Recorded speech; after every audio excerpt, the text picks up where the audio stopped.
Hi everyone, welcome to Founders Diary. I spent the first 3 years working for different startups. I just felt like at the time I wanted to work in a company where things were starting. I didn't want structure and you're just following SOPs and things. After doing that for 3 years, my parents were like, Madam, it's not working. These people are not paying your salaries every month. You need to look for a stable job.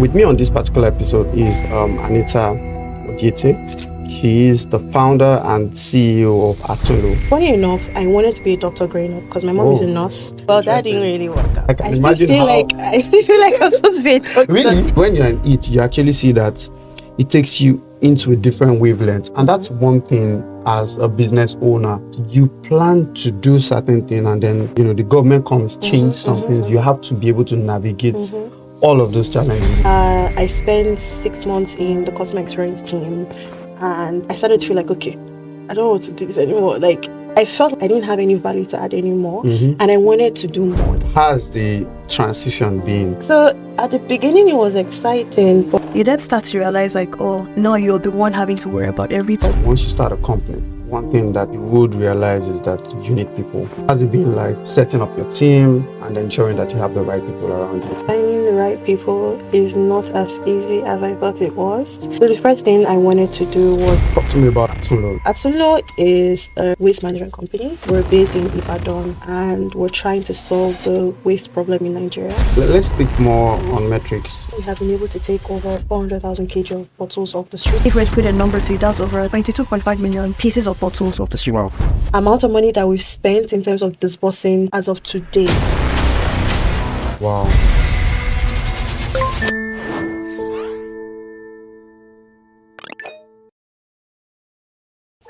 Hi everyone, welcome to Founders Diary.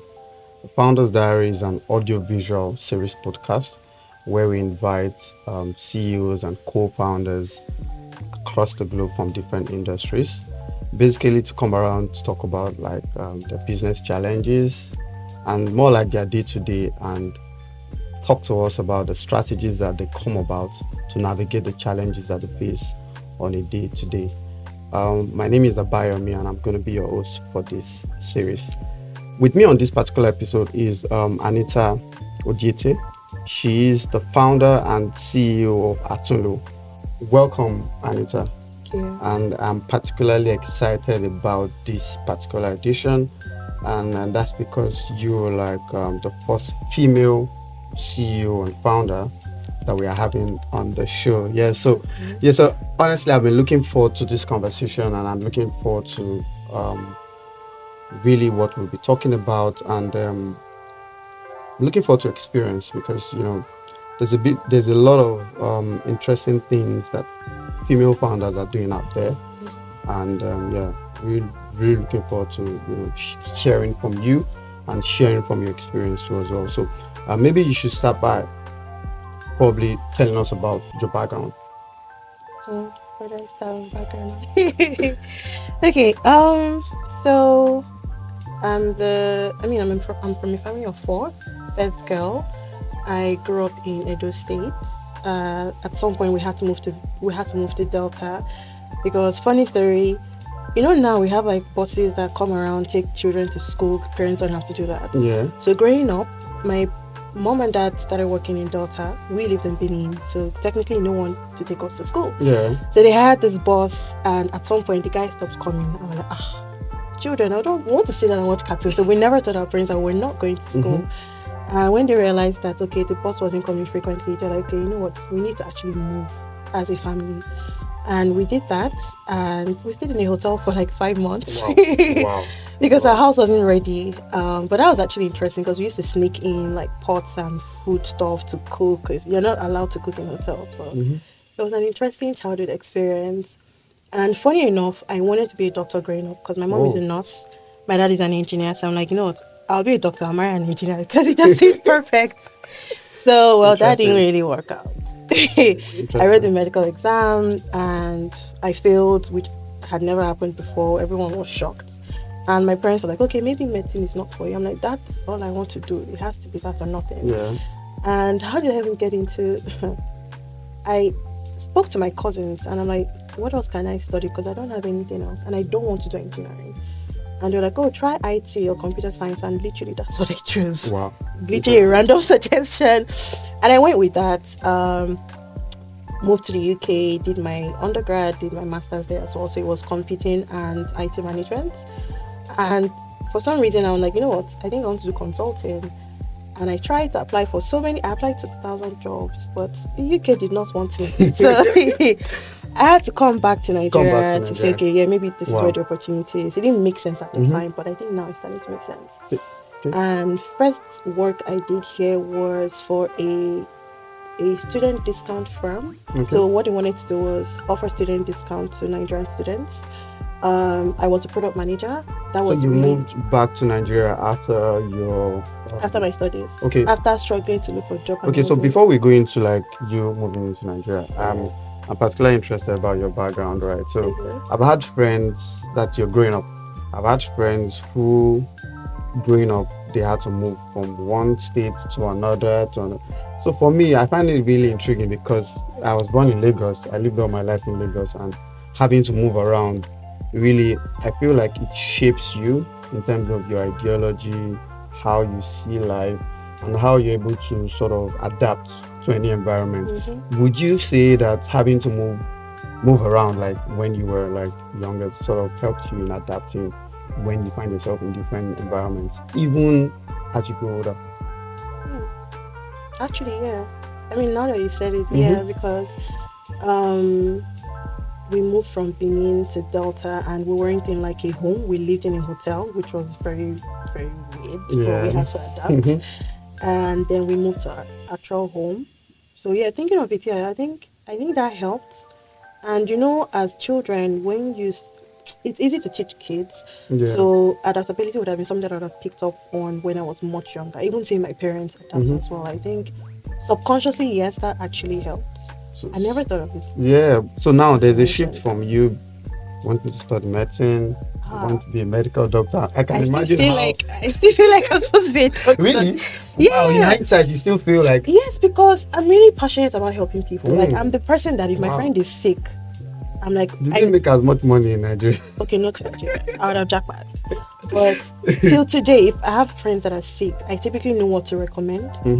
If I can't recommend anything, the first thing I'll do is I'll call my mom. Mommy, hi, good afternoon. My friend is sick. Okay, phone is on speaker, talk. Like I always want to help people, especially in relation to health. I want to put you on the spot now. Do you want to guess what I wanted to study, or what my career line was, what my passion was like growing up? Just try. Something aeronautical engineering? No, so away from it. So I've always wanted to be a military officer. Oh yes. So yeah, I've always wanted to be a military officer. So I went to military schools, right? Primary school, secondary school, and I've always wanted to like join the army. In fact, I wrote the ND exams, right? I didn't pass. I think I did it again, and then I now wrote JAMB. I was like, I need to move on with my life. Yeah, so I'd always wanted it, and so sometimes I still feel like when I see the officers, I'll be like, actually, it's good you did it. In fact, that because I remember my friends that went into the army then, I went into the NDA. I wanted to go to NMS, right? I still know, I would still be like, okay, if I was in the army, yeah, this is where I would be now. So that was interesting. It's interesting that sometimes as kids, we've always wanted to do this, and then life happens, and then it just changes like the plans. And yeah. Speaking of life happens, I also remember growing up, I told my mom, like, Mommy, I'll get married at 25. You have so by when you're 50, you already have your grandkids. I had no experience like. Oh yeah. So when you're in it, you actually see that it takes you into a different wavelength, and that's one thing as a business owner, right? You plan to do certain thing, and then something, the economic, the government comes, change something. You have to be able to navigate all of those challenges like on a daily basis. But to be honest, it's interesting getting to have a feel or knowing about like your background and So I think we should go into like what happened when you came to Nigeria, right? So I did cut you short. Yeah, so tell me. So yeah, I spent the first 3 years working for different startups. I just felt like at the time I wanted to work in a company where things were starting. I didn't want structure and you're just following SOPs and things. So I wanted to add value from the grassroots. After doing that for 3 years, my parents were like, Madam, it's not working. These people are not paying your salaries every month. You need to look for a stable job. So like, okay, why don't you try Access Bank? So I tried that. I spent 6 months in the customer experience team, and I started to feel like, okay, I don't want to do this anymore. Like, I felt like I didn't have any value to add anymore, and I wanted to do more. Like, I'm like, even my boss was like, okay, it looks like you want to move, right? I'm like, yes, I do. So he was like, okay, where do you want to move to? We looked at different teams in the bank, and at the time, Africa FinTech Foundry was the ideal place because it was a foundry that catered to startups. I'm like, okay, this is what I like, so I can add value and I can see the impact of my value. And as I moved to Africa FinTech Foundry, there I was leading VC and incubation, so we focused on hackathons, tech conferences, pitch days, acceleration programs, summer camp for kids, a lot of events that try to impact different types of people, so from the startups to the kids as well, because we wanted kids to get into technology early. So that was interesting, and after some time I started to feel like, okay, I'm bored. What next? So tell me, you get bored easily? I do. Wow. I actually do. So at that point I'm like, okay, what's next? And then I found myself in Flutterwave. Oh. Yeah, did that for 3 years, and yeah, it happened again. Like, okay, I'm bored. You go bored. What next? Okay, now so there's just this question I've been looking forward to asking you, right? So you need to tell me, like, how's the transition been from your 9 to 5? See, truth of the matter is like that every business owner, right? They do have their story. And I've had mine through, and I think I'd shared like even on the show at some point. So it would be interesting to get to, hear from you. How was it like switching from 9 to 5 to like, that world? I know the person I'll say is more. It was, so at the beginning it was exciting, but you then start to realize like, oh, now you're the one having to worry about everything. You know, when you're in 9 to 5, you only do your job, meet your KPIs, your salary gets paid. Yeah. Right. You don't really care about anything else or where they're getting the money from. You are getting paid. So now realizing that this is getting paid, I have to figure it out. So I have people to pay. I have to figure out everything by myself. I'm now the owner of the company. It was different. And it was sometimes you sleep and you wake up and like, are we going to make money this month? Are we going to tell people that we cannot pay them? So that was really, so 9 to 5 gives you comfort, but entrepreneurship, you realize that you have to think about a lot of things yourself. Yeah. And you have to have the right people as well. Yeah, true. So you talked about like having to think about like, when you have to pay people, and really that I feel is one of the very important burden as an entrepreneur, because you have people that are depending on you, right? So, and they also have people that are depending on them. So you have basically, they are depending on this job, and they are waiting, right? So you cannot afford to actually disappoint them. So and that's why once it is approaching month end, like you start thinking, what is the way forward? But yeah, so it's interesting. I feel like, have you seen the flexibility for you to switch? Right? Do you think you have more time now than then? Would you feel like you are able to pay attention to certain things? Probably, for example, say self-care. You probably have more time to go to the gym. You probably more have time to maybe more time for your relationship. Right? How has it been? What's that social difference between the 9 to 5 and the entrepreneur? So I don't know if much has changed in that regard. Yeah, so no, one thing I know that I've started now is I've started working out. Because health is wealth is important. Now their life pay salary now. So yeah, that is one thing that I know I've started doing now. I couldn't do that in Flutterwave because first of all I'll sleep late. I can't wake up at 6 a.m. say I want to go to the gym, but now I can do that. I think that's the only thing that has really changed, just that I have time for my health. but everything else is pretty much the same because now you're thinking a lot. You have to juggle around different roles because when you're starting you can't hire everybody, Yeah. so you can be Yeah. doing something today and something else which you've never really done before, but you have to figure it True. out. So True.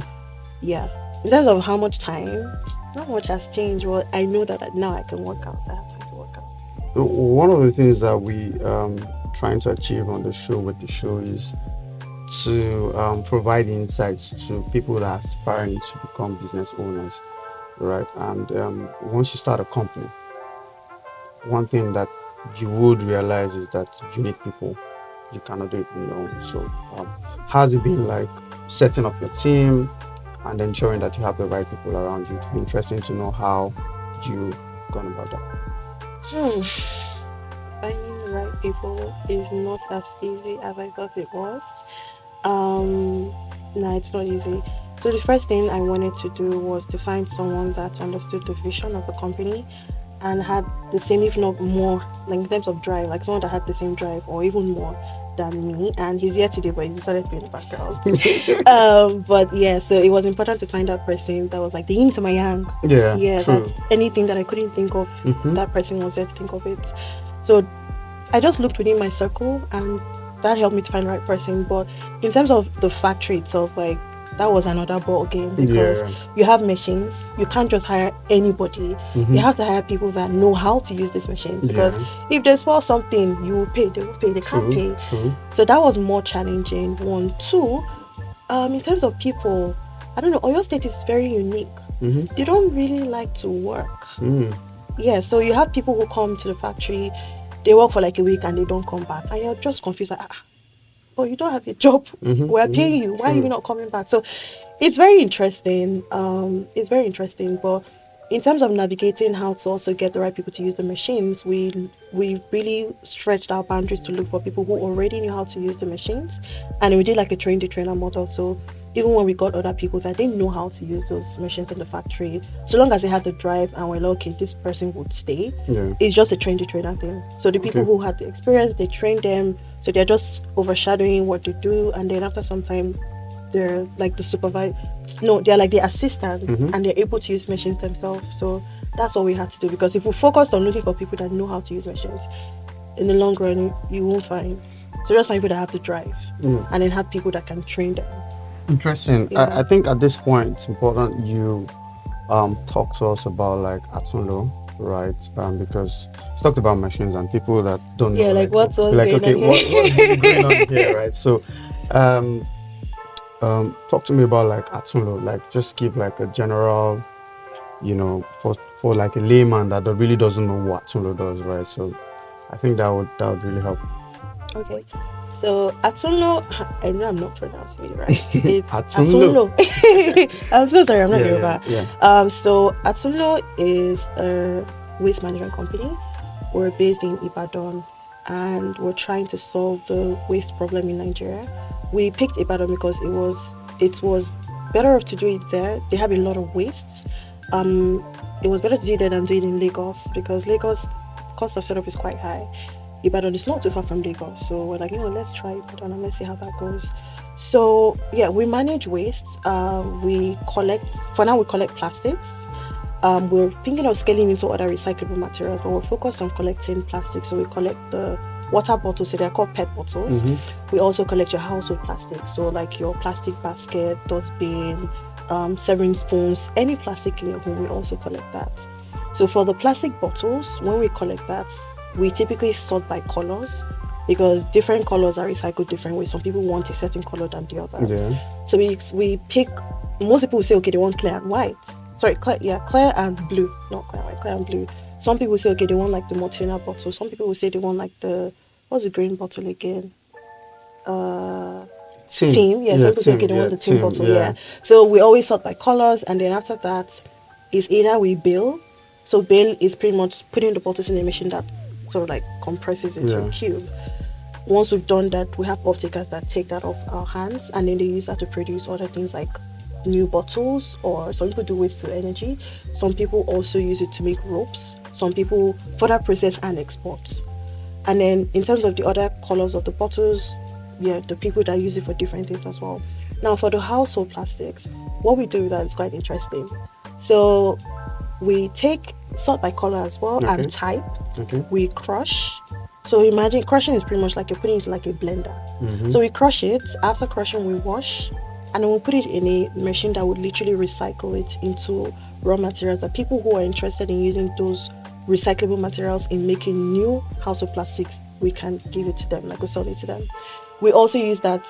We've been testing something. We try to use it to make plates as well, plates and buckets. We've been trying to say, okay, let's also impact the mass market. So let's see how we Yeah. can use bottle covers to make new plates, which we can give to the mass market, or use that to make buckets. So that's where we are. So that's factory operations. Yeah.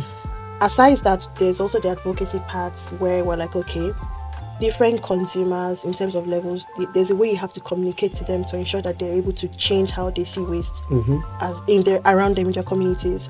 So for the low income guys, we just promote the waste to world narrative that, okay, this bottle you're seeing or these recyclable materials you're seeing, you shouldn't throw them away. There's Yeah. value in it. Yeah. If you're able to gather them and bring to Atunlo, we're going to give you cash in exchange for collecting that. Yeah. So people who typically don't have jobs, at one point people just started coming to us like, oh yes, I have pets, so please come and measure and give me money. So people started buying that. We also have something we do for kids because at the end of the day, you want to also start talking to kids early in their lives about sustainability as a whole. So we have a green club that we set up with over the school population is over 3,000 kids, but we have specific people that we picked to pretty much be our eco champions.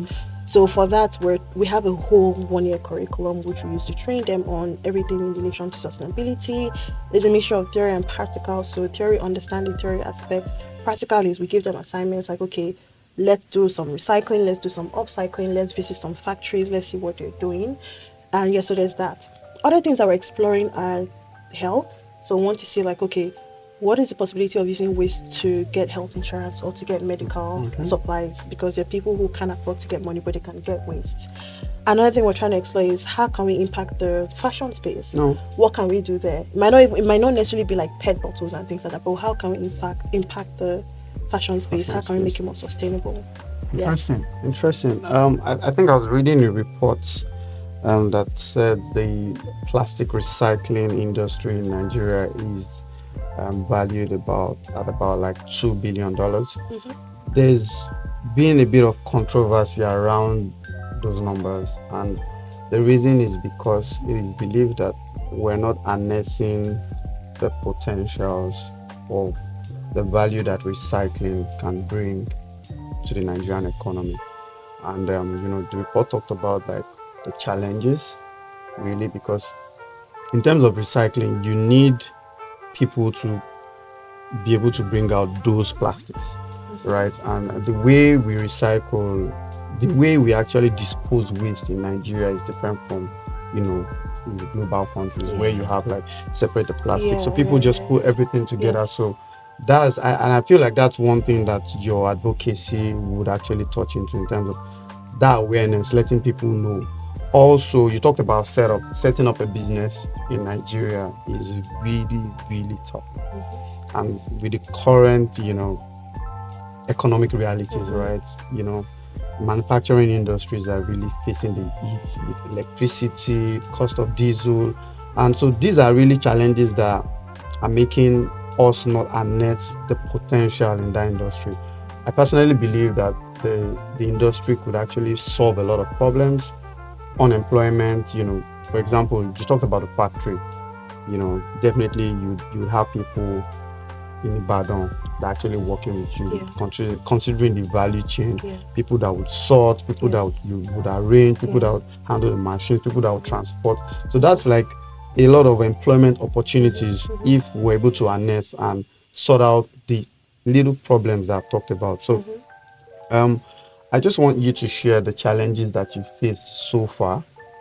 One, in setup, right? And then two, in terms of like the actual operation. Because see, despite the fact that there's a lot of potential in the business, right, to make even money, right, there are things that will come up that will just take off your revenue, right? So maybe you should share like those challenges, because it's the truth, man. Like, people see recycling as it's a good business, but I also think it's important to understand the challenges that you face, right? So that you could also share all of the like strategies that you come up with to mitigate those challenges.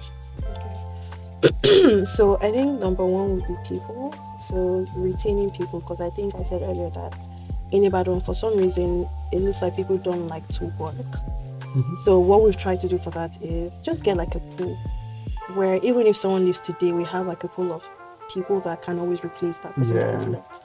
That's one. Two, logistics is tricky. Logistics is tricky. So when we started, we have 2 trucks, and those trucks are the ones that go around Ibadan collecting the plastic waste, bringing it to the factory. When we process it, these same trucks go and deliver it to our off-takers. And you hear like, oh, madam, Oga, the truck has broken down. Oh, this, oh, that, oh, they held us on the road, and we're like, you know what, this doesn't make sense. How do we solve this problem? So what we now started doing was, to our off takers, you know what, why don't you come and pick up the processed goods from the factory, as opposed to using our trucks, because that also helps us focus on collection than doing collection and then going to deliver what we've processed. So that was another problem, and that's how we solved it. Interestingly, we don't really have much of an electricity problem because, and honestly, I think God is on our side. So when we started, we had gotten 2 baling machines, and we're just pretty much looking for where will this factory be in Ibadan. We found our location pretty small, but like it will work. Shebi was starting it to work. We can always move. And then someone literally told us that, oh, if this is what you want to do, there's this community somewhere in LA where people are doing some sort of production and they get really good lights. And we're like, okay, yeah, let's go check that out. And we checked, and we're like, okay. On average, they give about 17 hours of light a day. Oh, so if you walk around our community, no one has a generator because the light is good. Okay. And then there are different people doing recycling. So that like wasn't a problem. So that really, community. yes, it's like a hub, yes. So that helped. Yeah, so what would you say is the main objectives of Atunlo? I know you've talked about like a number of things, but I just want you to just break it down in clear terms. Okay. So in terms of objectives, we operate under 3 pillars. There is advocacy, which I think I already talked about, where we're trying to promote behavioral change among consumers to see the value in waste. Like, you don't have to throw it away. So we try to do different advocacy initiatives based on the consumer level. So is it like a child? Is it an adult? Is it the elderly? And even companies as well. Like, how do we let companies know that there's also value in waste? These are the ways you can make impact. Then for commercialization, that is one, decarbonization. So in collecting plastics, we're reducing the number of plastics that go into landfills, because plastics take over for 100 years to decompose. We're also promoting the use of recyclable materials in production, so that companies that we offtake to don't have to look for virgin materials to produce their plastics. So still under commercialization, we have green finance. Now, what we've done so far, if I think of when we launched, which was about June to date, we have disbursed over 85, actually it's 5.5 something million naira. So that's a mixture of individuals that come to the factory and they're like, oh yeah, I have pets. Can I get like cash for it? So we measure, we give them the cash. We also have a certain number of people that they run like a waste collection business, where they have people under them who go out and they look for waste, they collect, they sort, and then they give it to people like Atunlo. So what we've done there is we've tried to build relationship over time. When we started working with these guys, because they're able to get us the volume of plastics that we need to get off the streets, we started giving some sort of prepayments. Like, okay, you know what, we'll give you 50k, just help us look for. And because of relationship over time, we're like, you know what, we can give you 5 million. Because we've seen that, you've been consistent, you have not run away without money, and we do that at 0 interest. So that's pretty much green finance. And we're trying to amplify our efforts by partnering with Pennytree, because we've seen that there's an informal lending sector in this space that we play in that people are not really talking about.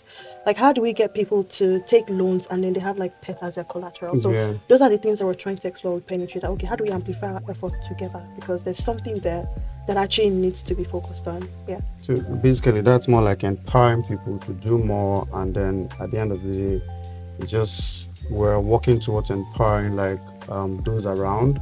We talked about like how you can sort out like the unemployment issues, right? So some of the challenges that they would have is having finance to buy those products. So you're more like bridging the gap Yeah. right? So Yeah. that's interesting. That's And good. I mean, if these agents that work with us, normally I'm sure they'll probably go to a bank or wherever and they get Yeah, a loan and they have to pay interest. And we give them no interest yeah. just because of Interesting, relationship. Yeah. interesting.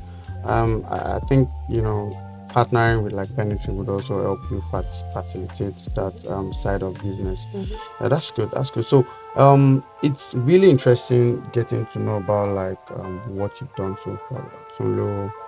But I would like you to share like Sorry if I cut you. No, I want to cut you. mm, I also forgot the third pillar, which is governance. okay. So for governance, we want to influence policy making.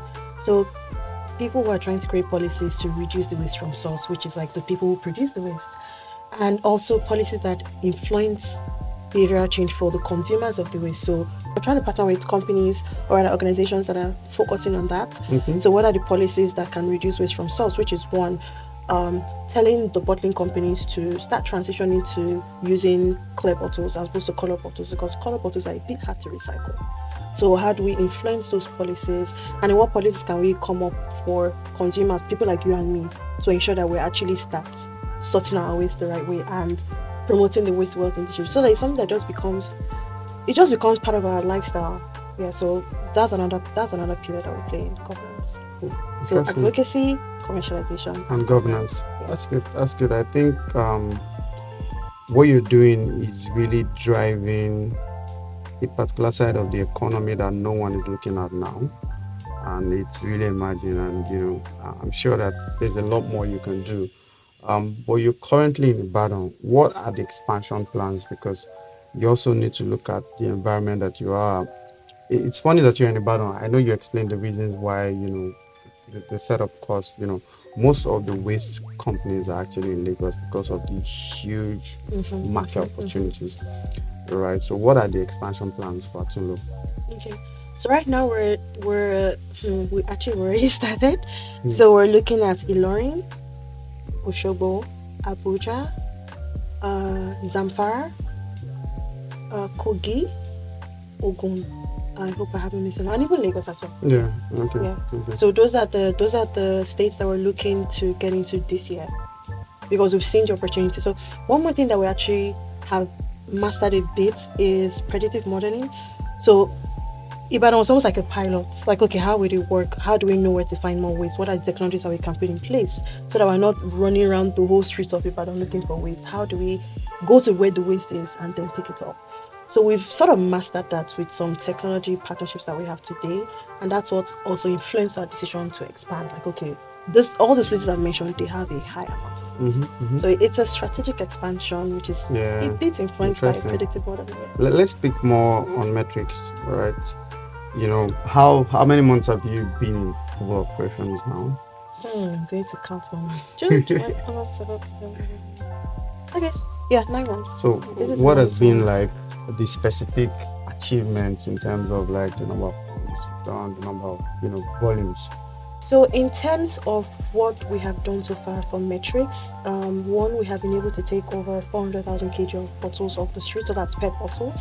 If we were to put a number to it, that's over 20 something million, like over 22.5 million pieces of bottles off the streets. Wow. Yeah, that's one. And it's quite impressive, given the amount of time that we've been in business. The other set of plastics we've taken are the household plastics, so that's about 26 point something thousand kg of household plastic. So those are they typically call it PP, so that's polypropylene. Now, in terms of jobs created, so direct and indirect, because in us doing prepayments for those waste collectors, they also have to create jobs to be able to meet up the numbers. So it's about 400 plus in terms of jobs created, yes. Amount of money that we've spent in terms of disbursing to get this waste, so the waste to well part, where we give people money for what they've given us, that's as of today 85.5 million. Yes. Wow. And one more thing, if I forget, in terms of kids, because we have something we do for the kids, it's called like a green club. We've overall impacted about 3,100 kids. Yeah, so they're now sensitized on sustainability practices and they're making changes in their homes. So you talked about the advocacy side of things, right? So what are the advocacy initiatives that you come up about? What have you done so far? And really, what are the plans? Because I feel like There's a lot of awareness that has to be done for you to harness the opportunities in that industry, in that space. And that's why advocacy is very, very important. So, what have you done so far? Okay, so for the kids, because remember what we try to do is you can't speak the same language to everybody. You have to understand like what's their level and Mm-hmm. what's the best way to communicate with them. So for kids, we have a green club. So what we do with that is we go around and sensitize kids on sustainability, not just recycling, just sustainability as a whole. In the long run, what we want to do is to ensure that every school in Nigeria, they are taught on sustainability. It's not something that, okay, when they're done with school, when they're adults, they figure it out. We want to ensure that it's part of their curriculum. It's part of the subjects that they do in the school. They write exams on it and things like that. Even to the point where, okay, you know what, they can actually have textbooks that are focused, that's just focused on sustainability, and then they have teachers that train them on that. That's the long-term plan. But in terms of what we've done so far, it's about 3,100 kids that have been sensitized on Wow. sustainability. Mm-hmm. Yes. So that's for the kids. Now, in terms of the adults, what we try to do is the Waste the World initiative, where we go around. So for now, it's majorly Ibadan. So we go around Ibadan, we talk to people about Atunlo, what we're trying to do, how they shouldn't throw their waste away, they should bring it to Atunlo. And if it's something they want to do as a business, then we can guide them on places around Ibadan that there's a lot of waste, so that you could go help us pick that. And then when they do that, obviously we're going to give them money for it. So in a way, we're pretty much training them to be entrepreneurs, because that can now be like a full-fledged business. And then there's also waste to wealth. We're saying, okay, how do we explore getting people to bring their pets or recyclables so that they can get health insurance out of Mm-hmm. that? Or Mm-hmm. they can, for example, someone who is hypertensive, you have to take drugs every other month. If you don't have the cash, is there where you can bring waste, and then we use that to pay for your hypertensive drugs? So that's majorly for like the elderly people, because we don't expect you to be hypertensive from like a Yeah, of teenage course. age. Yeah, so it's pretty much like adults and then the elderly. That's how we speak to them. Yeah. Interesting conversation, I must say, and I think I've been able to pick a lot from this. I'm sure that those that have listened to would also learn from this. I think, I don't know. I feel that this is about it, right? It's really, really nice having you here. Thank I'm you. sure that one of these days you'd come around. Maybe by then you guys would have probably been in like almost all the states, right? So, all right. Thank you, Yeah. Anita. Thank Thank you for you. Seeing coming. as I'm the first female, so as I've sat on this chair, I hope more. Yeah, absolutely. I hope That's the this is goal. this is Yeah, going to use it to get more yeah, females, absolutely. because That's the yeah, goal. That's we're the doing goal. big things out Yeah. there. Thanks for coming. Thank you. Yeah.